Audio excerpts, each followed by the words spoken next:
Olá pessoal, falando deste livro aqui, A Espiritualidade no Cristianismo Primitivo, lendo o capítulo 3 do Júlio César Dias Chaves, Evangelhos Gnósticos, Coptas e o Estudo do Jesus Histórico.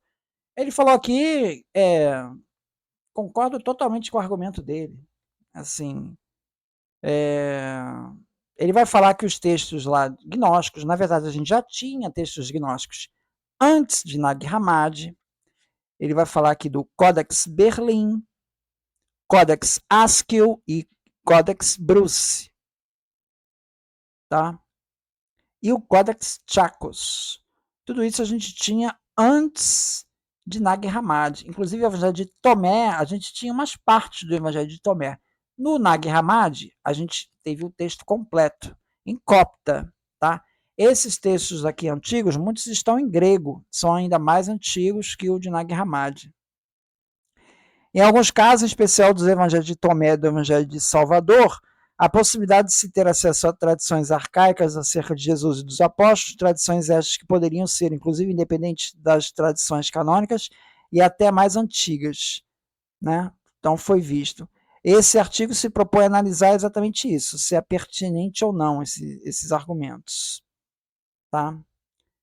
Deve-se enfatizar que não existe nenhuma notícia de nenhum texto composto ou traduzido para a língua copta antes do fim do século III. Todos os textos ali na Nag Hammadi foram em copta. Então, os textos, eles são século III, né? Agora, século III, século IV. Agora, eles podem estar remetendo a livros mais antigos, né? Alguns estudiosos chegaram a sugerir que o Evangelho de Tomé possa ter sido composto anteriormente, do século III, né? O que, como veremos, é praticamente impossível de ser confirmado. Sugeriu-se, de modo semelhante, que o Evangelho de Salvador fosse um texto cuja composição original remontaria a épocas extremamente arcaicas, tão próximas cronologicamente de Jesus quanto as redações dos textos neotestamentários. No entanto, como veremos, os estudos recentes tendem a demonstrar que, na verdade, o texto em questão é uma composição tardia. O principal ponto a ser retido em meio a essas considerações introdutórias é que, com exceção do Evangelho de Maria, do Codex Berlim e talvez do Evangelho de Tomé, os apócrifos aqui discutidos foram conservados somente em copta, na Nag Hammadi, né? O que implica necessariamente que eles só são conhecidos por meio de versões singulares e tardias, extremamente posteriores ao período histórico de Jesus, tá? Com relação aos textos aí encontrados na Nag ele vai falar assim, em alguns casos é até possível que mais de uma versão do texto tenha circulado em copta na Antiguidade Tardia, não sendo possível, portanto, saber qual delas está mais próxima do original. Poderíamos citar como exemplo o primeiro Apocalipse de Tiago, texto preservado em duas versões coptas, Nag Hammadi 5 e 3. E CT2. O próprio Evangelho de Tomé, texto discutido no presente artigo, é o exemplo elucidativo. Ele foi totalmente preservado em copta e parcialmente preservado no fragmento grego, isso antes de Nag Hammadi. Há diferenças substanciais entre ambas as versões, no entanto. Assim sendo, é fundamental que qualquer tentativa de usar, mesmo que de maneira secundária, os apócrifos preservados em copta em qualquer abordagem relativa ao Jesus histórico, leve esta nuance em consideração. Além disso, deve-se trabalhar diretamente com texto copta e não somente com traduções modernas. Tá?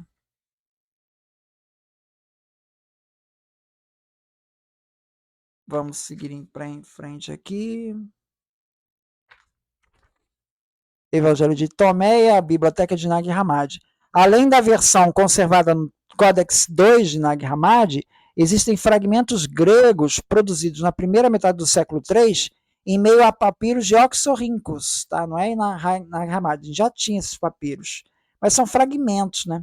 Que testemunham a existência de ao menos uma versão diferente do Evangelho de Tomé, ou seja, a versão copta integral encontrada em Nag Hammadi é uma tradução que provém de uma versão grega diferente da versão ou das versões testemunhadas pelos fragmentos de Oxorhynchus.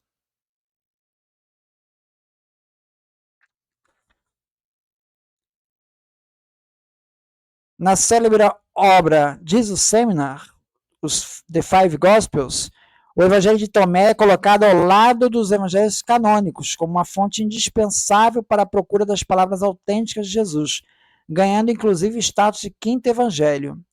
Mas houve quem reagisse negativamente a essa possibilidade. Assim sendo, pode-se dizer que durante muito tempo existiram basicamente duas vertentes de estudiosos que se dedicaram a analisar a possível data da composição do Evangelho de Tomé. A primeira, representada basicamente por Robinson, sugere que o Evangelho de Tomé é um texto arcaico, talvez do século I, independente dos sinóticos, e importantíssimo na reconstrução do conhecimento do Jesus histórico. A outra vertente, representada basicamente por estudiosos alemães como Schrage, defende que o texto em questão é tardio, composto no século II e dependente do Novo Testamento. Uma terceira opção, que é uma espécie de reconciliação dessas duas primeiras, foi proposta por Schenck. Basicamente, para o autor em questão, o Evangelho de Tomé conteria, sim, tradições arcaicas, independentes dos canônicos, mas sua composição não poderia ser anterior a 135 e 140, já que o Logion 68 faz alusão à revolta de Bar Kokhba. Algo que nunca deve ser esquecido no tratamento do Evangelho de Tomé é o fato de só se possuir uma versão completa copta em um manuscrito relativamente tardio, do século IV, e que apresenta diferenças substanciais em relação aos fragmentos gregos conhecidos. O autor do presente artigo, né, que é o Júlio César Dias Chaves, crê, portanto, que toda a prudência é necessária na utilização do Evangelho de Tomé como fonte fidedigna para o estudo do Jesus histórico. Todas as variáveis e reticências citadas acima devem ser levadas em consideração, o que nem sempre é feito pelos estudiosos. Com relação ao Evangelho de Maria, aí ele fala que há dúvidas se essa Maria é Maria Madalena ou não, há controvérsias, mas de todo jeito, de toda forma, o texto é tardio.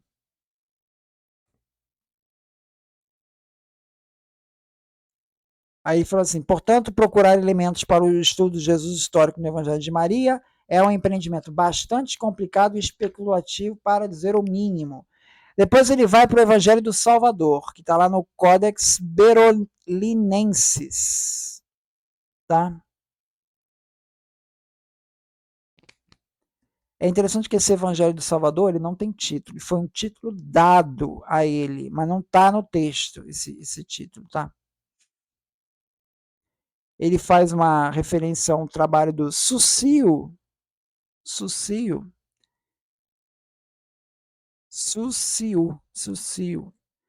que ele chegou à conclusão de que o texto se trata, na verdade, de uma composição original copta e, portanto, mais tardia do que se havia sugerido inicialmente. Então, o Evangelho do Salvador também é uma composição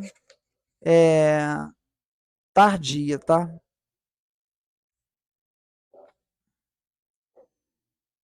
Depois ele vai tratar de outros evangelhos, né? Mas todos tardios. Eu chamo a atenção o Evangelho de Judas, é outro também que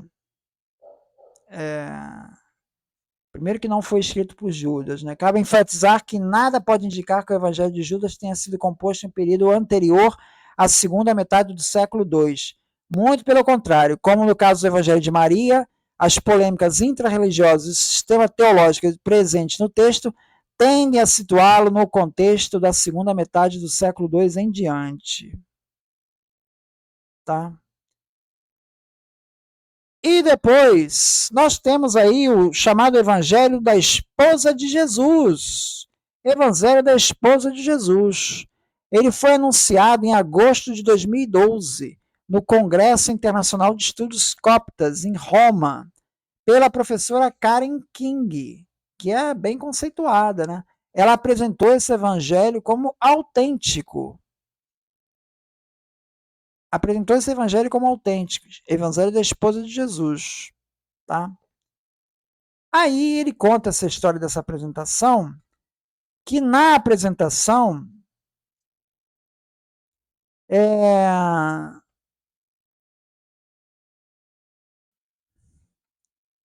Na apresentação, foi pedido para que ela apresentasse uma cópia dos manuscritos. Ela disse que o computador dela estava com defeito e não dava para mostrar.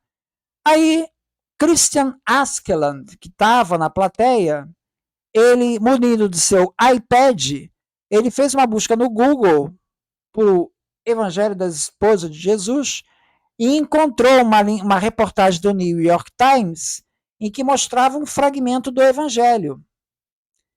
E aí, esse iPad, era um iPad, ele passou de mão em mão entre os principais eruditos ali que estavam na primeira fila. O pessoal olhou o texto e falou: olha, falsificação. Veja bem, não é questão de datação errada, não, é falsificação. O dinamismo e a rapidez proporcionados pela internet permitiram uma quase instantânea reação dos estudiosos que estavam presentes à conferência de King, assim como de outros que ficaram sabendo da existência de tal fragmento instantes depois. Uma avalanche de comentários e pequenos textos publicados em blogs e redes sociais por estudiosos apresentava uma série de argumentos que demonstravam que o fragmento não era autêntico. A Karen King ela continuou sustentando a autenticidade, tá?